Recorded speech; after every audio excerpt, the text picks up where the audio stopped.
Hi, my name is Kisilias and this is another Save the Summer video. As I said on my previous videos, these kinds of liner repairs are temporary and do not meant to be permanent. Also, they do not require perfection since the liner will be replaced in a short period of time. At the middle of the summer, I received a call for an emergency liner repair on a community pool. Obviously, the liner needs to be replaced, but the new liner wouldn't be able to come earlier than a month. So I had to repair this last stir so the community can enjoy the pool till the replacement. It seems that someone tried to place multiple small parts in order to repair it, but obviously it didn't really work. First step for me was to remove any loose parts and clear the surface of the liner that would be applied the parts, and you need the parts to be glued on a solid and clear surface.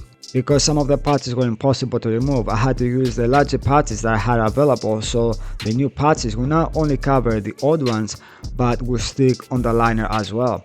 Your parts need to cover as much surface area as possible to ensure the durability of the repair.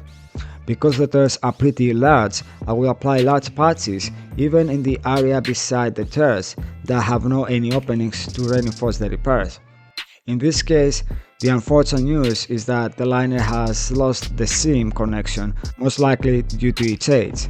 I use the term unfortunate because even after repairing the initial opening, it's more probable that new openings will arise in different areas.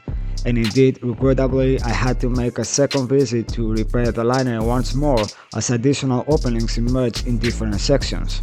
Nevertheless, the community was able to enjoy the pool even with these large patches. I'm sure they care less for the patches and more to spend time in the pool. Thank you so much for your support, and if you like to watch more content like this, don't forget to subscribe to my channel and smash the like button if you enjoyed the video. If you have had a similar experience or any suggestions for a future video on pool or spa leaks, please do not hesitate to share it in the comment section. Your insights and recommendations are greatly appreciated. Lastly, do not forget to hit the ring button to be notified for future videos. Thank you so much for watching, stay safe and take care.